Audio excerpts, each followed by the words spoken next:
Ez ditut nere amets guztiak bete, itxututa haien menpe, ta orain konturatu naiz. Behar dudan guztia zuek denak zarete.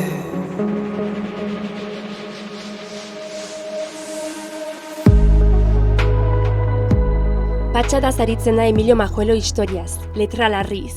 Historia baita bere historio propioa. Goiz-goizetik irakurtzen hasi zela dio, jakin-mina piztu baizitzaion liburuen bidez.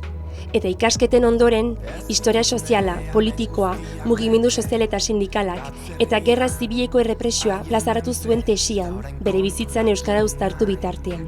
Tuteran jaiotako Emilio Majuelok parte handia hartu zuen Navarra 1936 liburuan, sinesten baitu divulgazioa eta irakaskuntza beharrezkoak direla.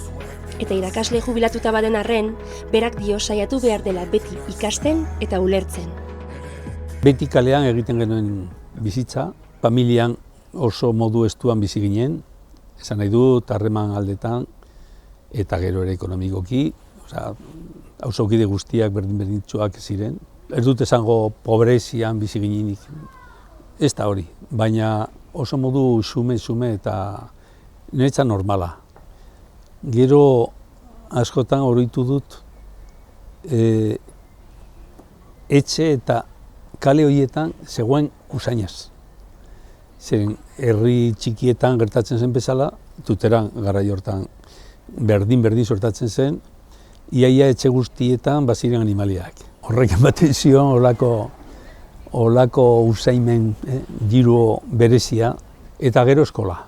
Neri beti gustatu zait eskola eta eskolara joatea. Eta eta asko disfrutatu dut. Garai horretan fascismo bizian ginen, eta nabaritzen zen oso txika izanik ere, nabaritzen zenuen portara ezberdinak, ez ideologikoki, hartarako ez ginen horlako zerata, ez? Eta kasualitatez, baziren hor falangistak, baziren erregiminekoak, baziren beste persona pizka gazteagoak, gaur esango genuke liberalagoak, eta nik neuk esan behar dut, izan nuen irakaslea maizua, berarekin harreman asko izan nuen, nahiz eta 8, 10, 12 urte nik izanik. Gero ja joan nintzen beste ikasketak egitera, eta beti joaten nintzen bere ikustera eta gurtzera. Esan behar dut, aipatu behar dut, zeren horako personak hor desagertuak bezala geratu dira. Alfredo Rioja zen maizua. Gero nik 13-14 urte ja kanpoan nengoela ikasten edo beste gauzetan, berarekin egonda behin esan zidan, erbesteraturik izan zela. Desterraturik hobeto zan da. Bera errepublikarra izan zela, eta horretzen nahi ziren, lehenengo hitzak izango ziren, Irunera bidali zuten, eta esaten zidan, ez nuen ezer ulertzen, zera dena euskeraz egiten baizen. Baina persona horrekin ikasi nuen asko. Jakin minen hori berak elikatu zidan, eta asko balio dit horrek. Beti amak esaten zidan, edo esaten zuen, oso goiz-goizetik hasi nintzela irakurtzen. 4-5 urteekin hasi nintzela irakurtzen. Normalea eskolan oraindik ezin ailegatzen, baina etxean, zorionez, bagenuen 2 osaba, amak zuen 2 osaba izeba, hobeto zan da, osaba apaisa izan zen. Eta oso persona kultua, eta oso errespetuotsua. Ez zuen iaia ezer esaten gurekin bizitzen zen sartzen batekin bestearekin, niretzat izan zen eredu bat, liburuekin beti, gure atzetik hau begiratu erakutsiko dizuet latina, ez daki ze parrak anai-arrebekin, latinaren deklinazioa ikasterakoan, akusatibo, ablatibo, baina hori guztian eri geratu zitzaidan, eta gero benetan latina ikasi behar nuenean, ikasita nuen. Irakurri nuen lehenengo liburu izan Barojaren Zalakain el aventurero, ez dakit zenbat urte nuen, gutxi. Aldez aurretik, baziren tebeoak ditzen direnak, Roberto Alcázar, hori konturatzen zara Tintin, fascista zirela, baina baziren ere bizitza ere edugarriak, vidas ejemplares. San Antonio de Padua, ez dakit zer, Comboniano, el padre ez dakit zer, eta horako gauzek txutxu, bagenituen etxean, horako multzoka. Gero igandero ateratzen ginen, Tuterako plaza nagusira ez da bederako, foruen parantzara, eta truke egiten genion elkarri, tori hau, baina bagenuen pila irakurri dut, ja kolegiora joan nintzenean bai, irakurtzen nuen novelak, jesuiten kolegioa mazi, Chesterton, horrelako katolikoen lanak, Graham Greene, Martin van der Merch, horretzen ari naiz, ez? Tuteran, ez egon institutu publikorik, orduan, zerbait ikastekotan joan behar ginen jesuiten kolegiora. Nik ikasi nuen pentsatzen. Eta esaten dut, ez gorrotoz, inolaz ere, baina ni ateo hutsa atera nintzen gandik. Nola posible nik konturatzea, onera naiz eta dirua izan banu, onera ez nintzela etorri behar. Osea, bagenekien ja, 15-16 urtekin zer zen Opus Dei. Zer zen Opus Dei garai hortan. Frankista hutsak, oso elitista hutsak, ez noa denbora galtzera. Orduan, Iruñara ezin etorri, gainera diru pila behar zen, ez nuen ez da planteatu ere. Eta orduan Zaragozara joan nintzen. Zaragozara ateratzea da gure seme alabak edo zuek dakit, gaur egun edo duela 10 urte, banoa Italiara edo Irlandara edo Dinamarkara bezala, ez? Zeren ez genuen ezagutzen. Eta gainera, esango nuke, eragin psikologikoa bera da. Hasieran joan nintzen jesuiten kolegiora. Hor, ikusi dugun edo ikusten ari nintzen haien autoritarismo funtzionatzeko moduaren erorketa nola, tuteran hori ikusita, Zaragozan lehenengo 2 urtetan izan zen izugarria. Ez Zaragozan etuteran bakarrik, modu orokorrean. Mundu katolikoa astinduta geratu zen erabat. Geratu zen, Vatikano Bigarrenaren asuntoarekin eta bakoitzak, komunitate kristau edo katoliko bakoitzak nola jaso zuen hori eta gero nola moldatu zuen. Unibertsitatean asko zabalagoa zela pentsamendu aldetik, ideologia aldetik,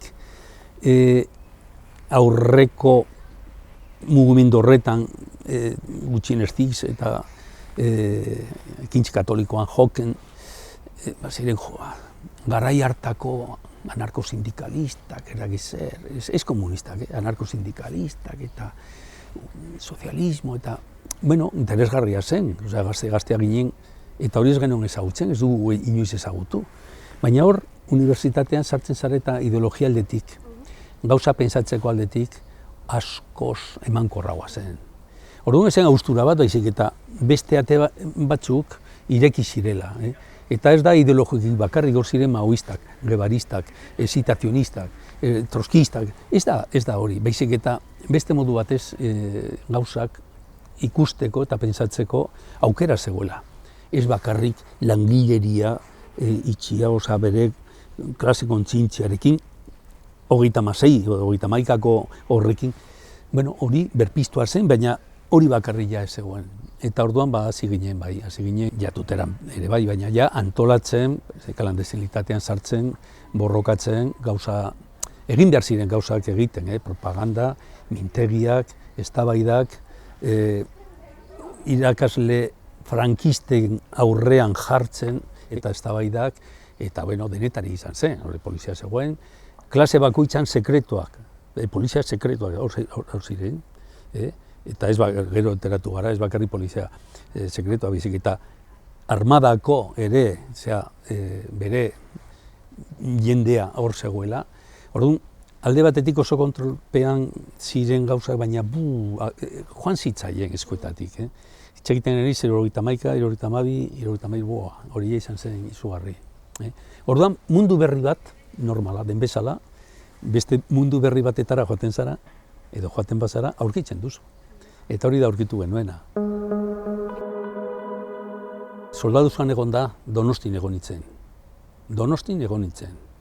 Eta Donostin egon da ezagutu nuen, ez bakarrik kuartelean, dakit nola egin, baina saiatu nintzen kuarteletik alde egitea nuen guztia, eta iaia soldaduzka denbora osoan, iaia kanpoan bizi nintzen barruan baino. Orduan, ni bizi nintzen kalean ere. Bizi nintzen Donostiko alde zarrean.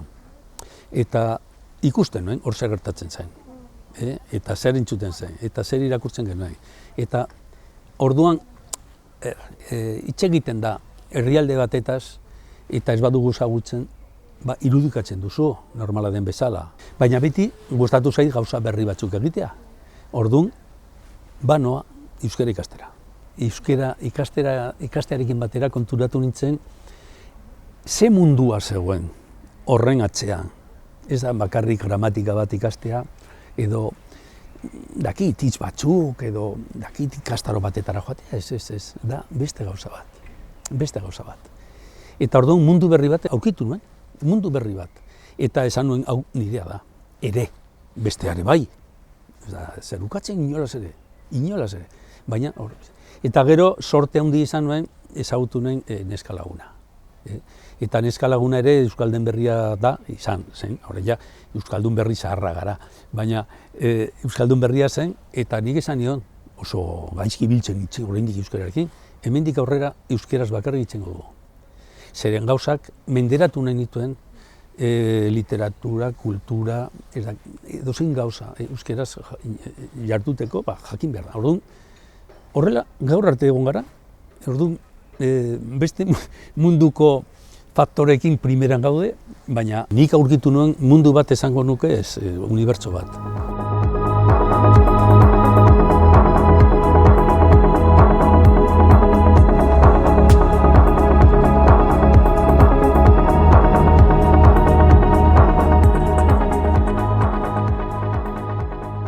Oso proiektu herrikoia izan zen.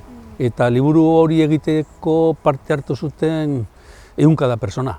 Orduan asuntoa zen nola egin liburu serio bat metodologia aldetik eta edukin aldetik, liburu serio bat hainbeste jendearekin batera.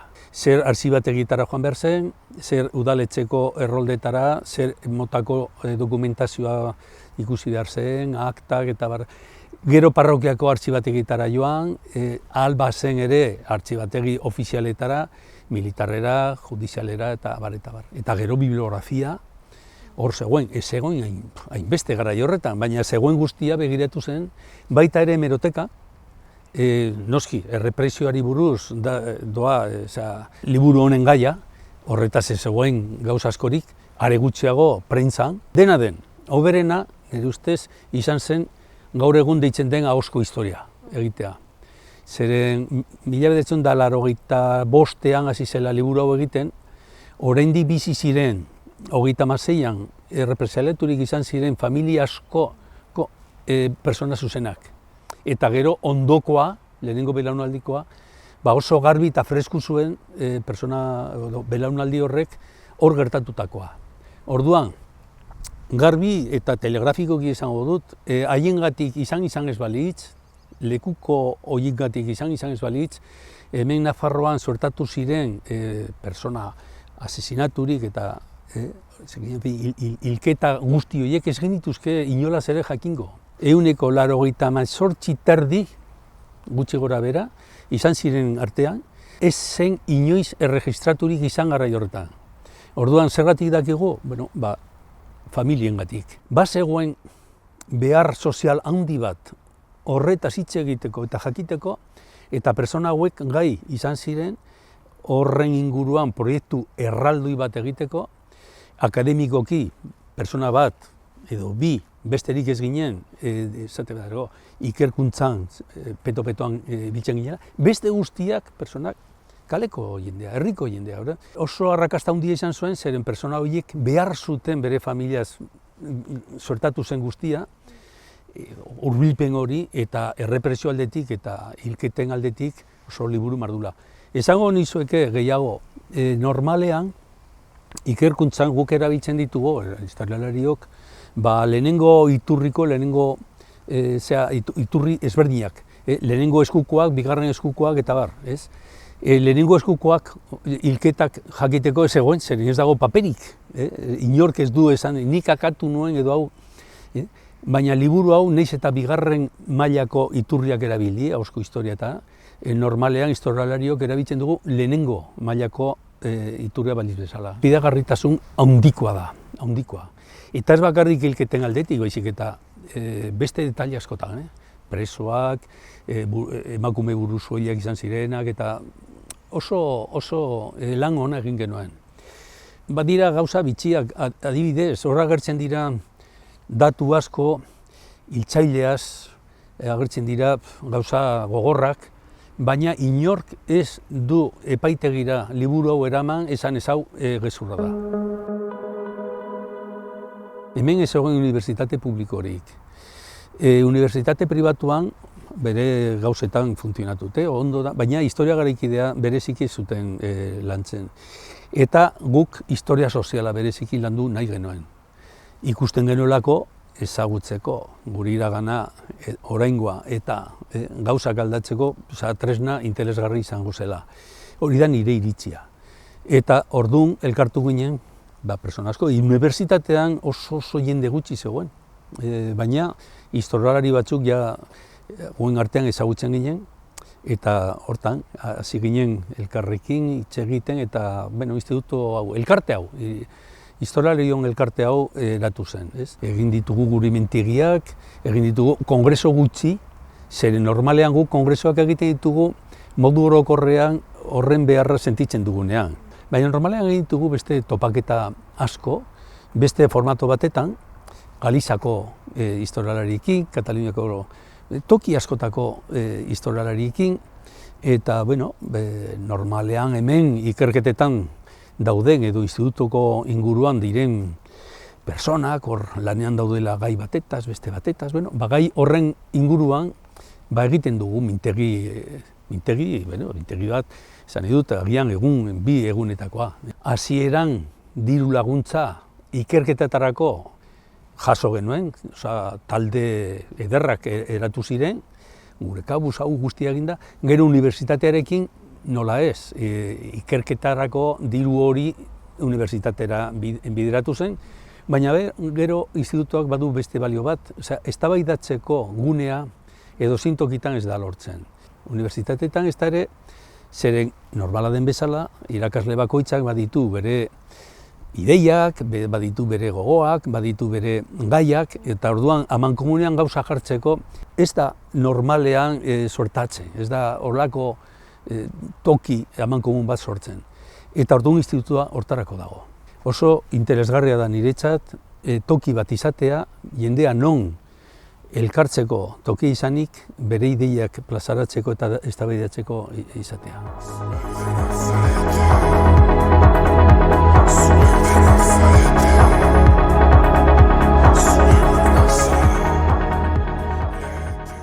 Lehenago egon nintzela Zaragozako Unibertsitatean, bakarrik 10 urte eman nituen hain. Baina nik beti pentsatu nuen, aukeraren bat sortzen bazen, Euskal Herrira Iruñara itzultzeko gogoz nengoen, familia zegoen ere, eta nahiz eta historiako gradurik ez izan duela 4 urte arte, saiatu nintzen etortzen, eta lortu nuen urteak pasata, eta 85erako ona itzuli nintzen. Ze unibertsitatea aurkitu nuen, Zaragozakoarekin alderatuta, baziren gauza ezberdin asko. Berria izanik ere, baina batzutan unibertsitate zaharrek duten akatzen bat, baino gehiago nahiz eta berri izan bazuen. Esate baterako, hau hasi zen kontrol handi batekin, unibertsitate hau, parlamentuak horrela egin zuen, eta horrelako egitura eta agindu politikoa asko nabaritzen zen hemen hasieran. Denborarekin joan da, pasatzen, biologikoki ere, eta bereziki unibertsitatea handitu denez, beste beharrak izan ditu, beste ikasketa berria jarri dira, irakasle asko eta berri sartu da, eta orduan horrela izan zen. Niretzat irakaskuntzan aritzea da plazer bat, beti esan dut, izan da, horra. Eta horritzen naiz orain bulego zar batetan, hor nuen guztia, ordenatuta, berrantolatuta, zer gordeko dudan, zer botako dudan, zer utziko dudan hemen, irakaslentzako, lagunentzako, edo etxera. Txiripaz aurkitu nuen lehenengo urtean etorri bezain pronto, ikasle talde batek, nuela inor ezagutzen, elkarrizketa luze bat egin zidatela. Eta justu hori irakurtzerakoan berriro, gogor arazi didazu, justu hori, zer elkarrizketa horretan, hasieratik bukaerara arte, denbora osoan, irakaskuntzaren alde eta ikasleen alde jotzen nuen. Eta irakaskuntza da, bi poloen arteko gauza bat. Ez da, batek agintzen duena eta besteak bakarrik entzuten duena. Da askoz gehiago. Da oso harreman interesgarria, bi parte horiek nahi badute gauza konpartitzea eta egitea. Eta horrela ni gutxienez saiatu naiz. Saiatu naiz, nire aldetik oso pozik geratu naiz, eta uste dut ikasle asko ere. Idaztea kostatzen da, denok dakigu bezala. Badakizu, historiako doktoretza tesi batek normalean 4 urte, 4 terdi, 5 urte irauten du egitea. Tesi on bat egiten bada, horrela bestela esen defendatuko. Orduan, esan nahi dut historiako ikerketak luzeak direla. Luzeak direla, baina gero merezi du. Bai liburu bat atera nuen, Herriberako, dena hasieran Bigarren Errepublika garaian kokatuta, Herriberan izan ziren gizarte mugimenduak eta konfliktoak, borrokak, bereziki horrelako zonalde nekazaritzarekin lotutak ziren. Eta gero jandik hasi nintzen tesi doktoralarekin, azkenean bukatu nuen, 87an, bukatu nuen, beste 4-5 urte eman nituen, eta horrekin, klasein borrokak horrela deitu nituen, izenburua du liburak horrela. Zer niretzat, hemen bizi izan zen hori guztia hobeto ulertzen da kontzeptu horrekin. Zemotako lan harremanak ziren, edo zemotako konfliktuak ez hemen garbi ikusten nuenik klase ezberdinen arteko borroka handi bat izan zala. Bereziki lur jabetzaren ingurua. Eta gero jarraitu nuen, nekazari katolikoekin, nekazari tradizionalistekin. Eta horiek osoan ondo antolatuta zeuden Eliza Katolikoaren inguruan, kooperatibismo katolikoan. Izugarrizko mugimendua, kooperatibismo katolikoarena, Nafarroan eta toki askotan. Eta hori lagun batekin egin genuen liburu hori. Justu Nafarroako kooperatiben 75. urtemuga betetzen ari zela. Enkargu bat izan zen, baina enkargua betetan ondoren ez zuten argitaratu nahi izan. Justu hor agertzen zela, zemotako borrokak eta zemotako klase borrokak zutatzen zelak. Eta gero, zenbait gauza idatzi dut, labeko historia bat idatzi nuen, 25. sindikatuaren urtemugarako, izan zen kargu bat, liburu askar idatzi behar izan zena, baina gustora geratu nintzen, gutxienez euskal sindikalismoa zegoen iaia ezer idatzirik, hori askoz gehiago dago, ekarpen bat. Eta gero, beste gauzaren artean, badira bi liburu oso maitatuak ditudanak. Bata izan zen Ricardo Zabalzaren biografia bat, La generación del sacrificio, liburu horri dedikatu nizkion iaia 10 urte, eta persona honen bizitza merezi du ezagutzea eta jakitea nola izan zen. Egin nuen beste ikerketa ezberdin bat, historiografiari buruz, hau da, nola idazten den historia. Eta hortarako hartu nuen euskal kulturan izan den persona garrantzitsu bat, Arturo Campion.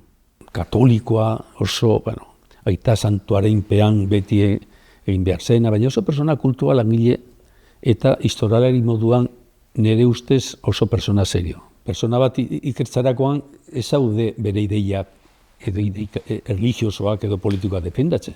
Saiatzen zara, ulertzen zergatik berak horrela egiten zuen, baina berezik kasu honetan zergatik idatzen zuen historia, idatzen zuen modua. Eta orduan horrela idatzen nahi, la idea de historia en Arturo Campion. Zango nuke saiakera intelektual bat izan zala. Horrekin bakarrik egon nintzen 4 urte terdi edo. Liburuak niretzat oso ariketa serioa da. Saiatzen naiz ez argitaratzen gauzak presaka. Zeren dokumentazio pila dut, begiratu ditut artxibategi asko, eta begiratu dut gainera goitik behera, baina bapatean gertut idazten. Ez dut, gustatzen zait, buruan ditudan proiektuak poliki sendo artikulatzea, pentsatzea eta gero haiei bide bat ematea. Nik unibertsitatera lan egin baino lehenago, egiten nituen gauzak gero unibertsitatean egin ditut. Eta unibertsitatetik kanpo egonda jarritzen ditut bertiko gauzak. Salbuespen batekin, formalki ezin dudala klase edo gradu batetan, klase batetan ardura izan. Baina jarraitzen dut idazten eta irakurtzen. Hori da egunero egiten dudana. Egiten nuena, egin dudana eta orain egiten ari dena da. Ezin da, ni gutxienez, ezin da lasai egon, lasai bizi, hainbeste kezka gure inguruan izan da. Orduan saiatu behar da, beti ikasten, ikertzen, eztabaidatzen, burua ordenean izaten alba da, zeren imaginatu gaur egun zenbat arazo eta denetari dugun gure inguruan, eta gauzak ulertzeko ez da erraza. Baina ez bazara jartzen, ezinezkoa da gauzak ulertzea. Kaixo, Emilio, minututxo bat dut zuri zerbait esateko. Eta minutu bat oso luze edo oso motza izan daiteke edo gauza asko edo bat bera ere esan daiteke. Nik gauza bakarra esan nahi dizut eta gainera letra larriz. Eskerrik asko gauza askorengatik. Nork esango zidan edo zigun aspaldi, nola pasatzen den denbora, aspaldi elkar ezagutzen ez ginela, Arrotxarpeako taberna batean, elkartu ginenean tesia, doktoretza hitz egiteko azkenean tesi zuzendaria, baixua eta benetako laguna izango zinela. Eskerrik asko, azken urteetako bideo honetan beti, ondoan egon zarelako, momentu txarrak izan ditugu, momentu onak, baina inoiz ez duzu umorea galdu eta hori ere eskertzekoa da. Eta eskerrik asko irakatsi didazu guztiarengatik. Historiaz, bizitzaz, munduaz, eta baita ere eskerrak eman nahi dizkizut, niretzako naiz eta gustoko ez duzun nik esatea, niri eredu bat eman didazulako, eredu bat historialari bezala, eredu bat pertsona bezala. Beraz, eskerrik asko eta besarkada handi bat bidaltzen dizut. Eta gora Rusia euskaldun. Agur! Egia da lagun asko dudala. Eta hori da niretzat gehien balio duena. Ziurazki, etxai batzuk ere baditut, baina nire borondataren kontra. Lagun honek hitz egiten du lankide eta dakizer eta eskerrak eta bar. Alde batetik, horrek ez du funtzionatzen, aurrean ez baduzu horrelako persona, pareko personarik ez baduzu. Horrela ematen du nire ikaslea izan dela, ikasle asko izan dut. Baina hemen daudenak, lankide hauek, ikerlariak, ez dira ikasleak, dira lagunak. Ez, mira ez du, ezagutzen ez duzun